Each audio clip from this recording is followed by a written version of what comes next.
जय भीम साथियों, आपको बताने जा रही हूँ ऐसी जानकारी जो आपको किसी ने आज तक नहीं बताई होगी। तो आइए जानते हैं बाबा साहब आम्बेडकर की हत्या के षड्यंत्र के बारे में। तो दोस्तों, ये बात सितंबर 1932 की है। गांधी जी के आमसरण अनशरण का तमाशा चल रहा था तब इसका प्रभाव पूरे भारत में फैला। इसका प्रभाव लाहौर के ब्रह्म महाविद्यालय पर भी पड़ा।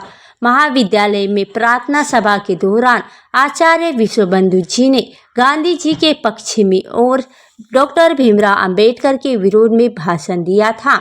इस महान में भाषण का प्रभाव राम सिंह नामक एक विद्यार्थी जो कि रामदारी शिष्य था और उस पर इतना गहरा प्रभाव पड़ा कि उसने प्रार्थना सभा में ही अपनी तलवार को उठाकर कहा कि आमसरण अनशरण के दौरान अगर गांधी जी मर गए तो गांधी जी की चिता जलने से पहले मैं अपनी इस तलवार से डॉक्टर अंबेडकर के टुकड़े टुकड़े कर दूंगा। उसकी इस अज्ञानता और मूर्खता भरी बात पर कुछ विद्यार्थियों ने खूब तालियां बजाई और उसके गले में फूलों के हार भी डाले। उसमें से एक विद्यार्थी ने राम सिंह से कहा कि अगर वह डॉक्टर अंबेडकर को मारने की प्रतिज्ञा पूरी करेगा तो उसे भी महान देशभक्त शहीद भगत सिंह की तरह इतिहास में हिंदू जातिवाद का रक्षक और शहीद कहा जाएगा। और तब उसकी उस बात को सुनकर राम सिंह ने बाबा साहब डॉक्टर भीमराव अंबेडकर की हत्या करने का दृढ़ निश्चय कर लिया था। बाबा साहेब के समीप रहे शंकरानंद शास्त्री ने और अन्य समझदार विद्यार्थियों ने उसे बहुत समझाने का प्रयत्न किया पर वह नहीं माना।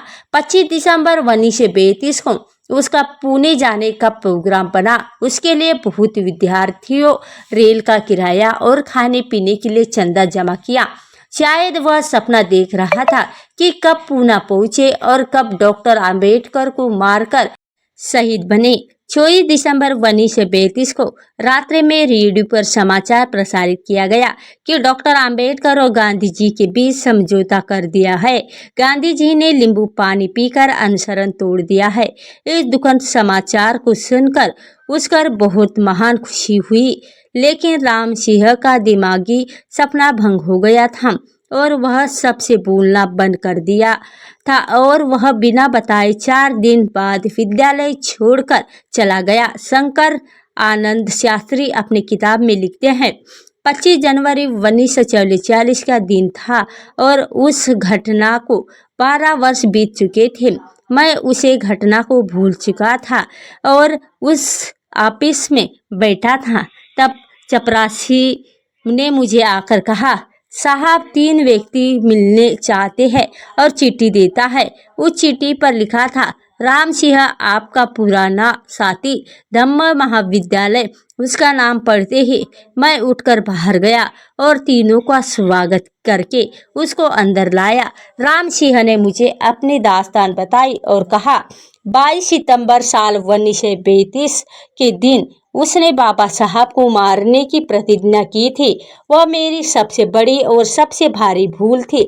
मैं बहुत बड़ा अनर्थ करने जा रहा था।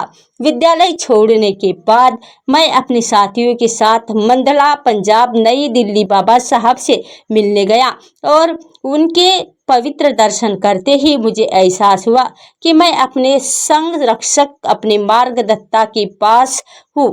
बाबा साहब के प्रति मेरी नफरत भरी सोच प्रेम में बदल गई और मेरे मन में उनके लिए सबसे ज्यादा इज्जत हो गई।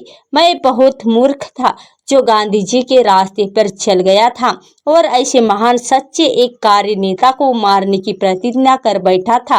तो दोस्तों, बाबा साहब आम्बेडकर के दर्शन करने पर हमारे सभी लोगों पर ऐसा ही प्रभाव पड़ता है। यदि कोई निष्ठापूर्वक बाबा साहब को सच्चे मन से याद करे तो उसका स्वाभिमान बढ़ जाता है। तो दोस्तों, उसका स्वाभिमान और गांधी जी के चक्रव्यूह के कारण हमारे बीच में बहुत से राम सिंह जैसे व्यक्ति है जो इधर उधर भटकते रहते हैं। यही नहीं, वह बाबा साहब की निंदा और आलोचना करके अपनी रोटी भी चलाते हैं, लेकिन उनका श्रेय बाबा साहब को कभी नहीं देते। तो दोस्तों, आपको ये जानकारी कैसी लगी हमें कमेंट करके जरूर बताएं। और अगर आपको बाबा साहब से जुड़ी सभी छोटी बड़ी जानकारी चाहिए तो वीडियो को लाइक करें, शेयर करें और चैनल को सब्सक्राइब जरूर करें। और नीचे कमेंट जय भीम नमो बुद्धाय अवश्य लिखिए और इसी तरह हमारे साथ बने